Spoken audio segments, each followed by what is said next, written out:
Before we start solving numerical problems in physics, let's understand a very systematic approach to solve the same. I call this method the URAS method of solving physics numerical problems. URANS is an acronym that stands for understanding the problem, recollecting the correct relationship between the parameters that are known and that are to be determined. Arranging is an optional step which is more mathematical, as I will explain. And finally, substituting the values and solving or simplifying the equations to arrive at the final answer. This method is time tested, and if one follows this sincerely, I'm sure that you will score maximum marks in your examination. To understand this URAS method, let's take a problem from astrophysics, the topic I am covering for you, and apply these steps and see how the solution can be arrived at in a very systematic manner. The problem that I am going to discuss today is calculate the heliocentric parallax of a star Arcturus whose apparent magnitude is minus 0.04 and absolute magnitude 0.2. Now, what's the first step? Clearly, understanding step. Here, understanding in the context of this problem means read the problem a couple of times till you're very clear as to what is the data that's given to you and what is the physical quantity or parameter that you need to find out. Once you have understood that, you need to make a list of this by writing down the data in the problem and also writing down the parameter that you have to find out with a question mark in front of it. So as mentioned earlier and as has been written here, the understanding step essentially means read the problem and note down the data that's given, and in some cases some data that you may have to even assume. Take care to express all the data in SI units, the one that is given and the one that you assume, and finally identify what is to be determined. So coming to this problem, when you read it, the very first phrase, calculate the heliocentric parallax, tells you that one has to determine the parallax angle P, or rather more correctly, the heliocentric parallax P. The data that's given is in the second step. It says that whose apparent magnitude is minus 0.04 and absolute magnitude is 0.2, which means small letter m, which is the apparent magnitude, is minus 0.04 and capital M, which is the absolute magnitude, is 0.2. It's extremely important to write this step data and mention these quantities. Of course, in this problem, there is no other data that one needs to assume. One can solve the problem from the data that's given to us.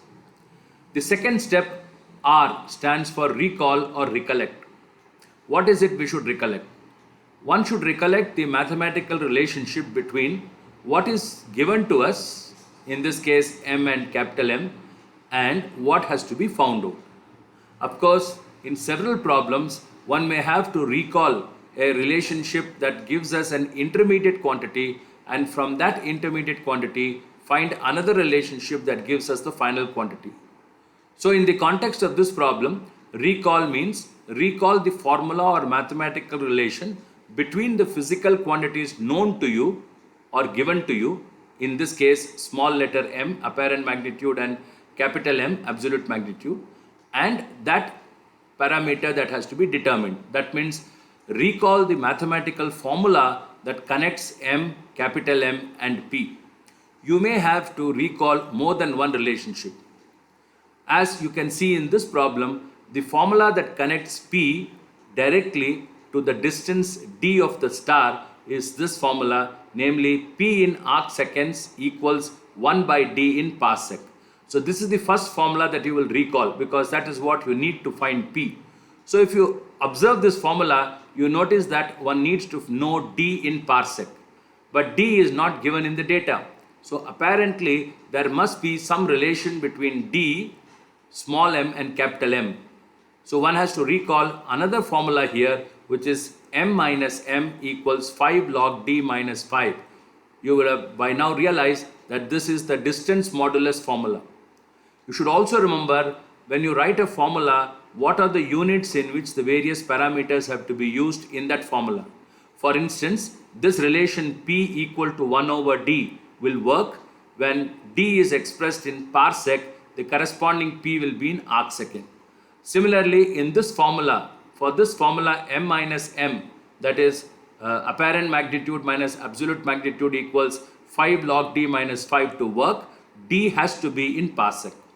So once you have recalled this formula, the next step is very simple. The next step is to arrange. Now this is an optional step. What happens is, in several cases, when you recall the formula, the unknown quantity that you have to find out would be on one side of the equation, and the known quantities, the data that is all known to you, would be on the other side. Now this is rather simple, but in several cases this may not be the case. You may have to rearrange the formula so that the unknown quantity comes on one side and the known quantities comes on the other side. This is of course an optional step, and I would recommend you to do it, because the rearranging step also will help you to check the unit of the final quantity. So what does arranging step really mean? As I just now mentioned, the arranging step basically helps to rearrange the relationship between parameters so that the unknown quantity is on one side and all the known quantities are on the other side of the equality sign. This should read as sign, S-I-G-N. So this formula, small m minus capital M equal to 5 log D minus 5, can be rewritten as log D is equal to m minus capital M plus 5 whole divided by 5. This is an optional step, but I would strongly recommend it. Once you've done this, the last step, obviously you would have guessed, is to determine this unknown quantity D by substituting the values of apparent magnitude and absolute magnitude and solving. So the step S really means substituting the values of the given parameters. Of course, one has to remember here that all these quantities that you substitute must be in the same system of units. In our case, it is nothing but SI units, and then one has to simplify this resulting equation. Of course, this equation could be just an algebraic equation or a trigonometric equation, or could be a matrix, or even could be a set of simultaneous equations and so on. So after you substitute, what is required is one needs to know a certain corresponding mathematical procedure for simplification. So it goes without saying that mathematics is the language of physics, and eventually unless you know the fundamentals of maths, particularly the basics of maths, like how to solve differential equations, how to solve a simple integral, or to differentiate a particular function, or even solving simultaneous equations, etc., numerical problems in physics cannot be done. So after you have rearranged and substituted all the values, one has to substitute and solve.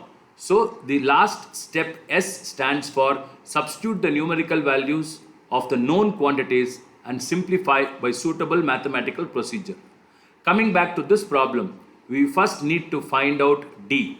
So to find D, I use the formula log D is equal to apparent magnitude was minus 0.04, absolute magnitude was plus 0.02, but the formula has a minus sign. So minus 0.2 plus 5 whole divided by 5. When you do this is simple algebra, you get 0.952.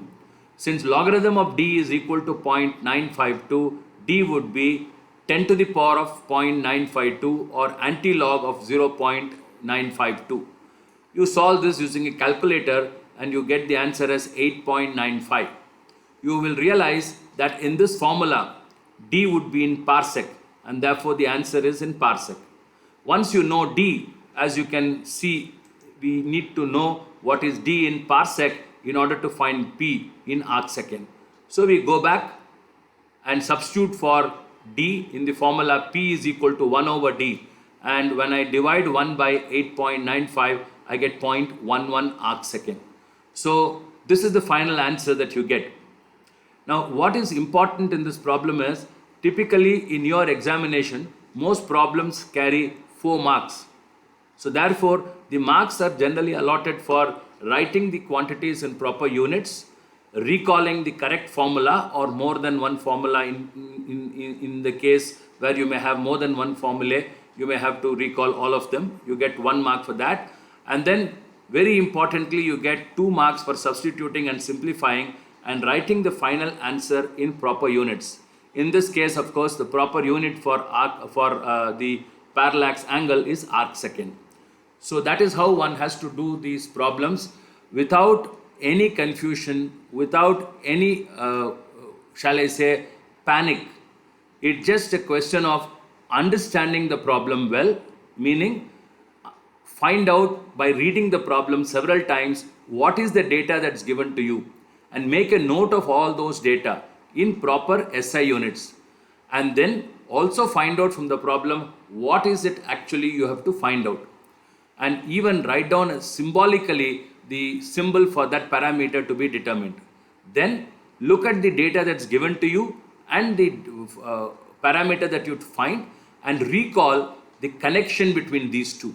Of course, this recall steps comes by practice. The more number of problems you do, the quicker you can recall the connection between what is given to you and what is asked. After that, you may have to recall more than one formula to get some intermediate quantity before you come to the final quantity. Then the question of mathematics, of rearranging the formulas in case you are more comfortable with that, a rearranging step, which is essentially an optional step. And most important, in the formula that you have recalled, you will have to substitute all the known quantities in proper SI unit and solve the resulting equation by suitable mathematical procedure. So that is this URAS method. We will see that in all the problems that I solve, I'll be using this method repeatedly. Okay, I hope that this small video would have helped you to really understand the procedure for tackling numerical problems in physics.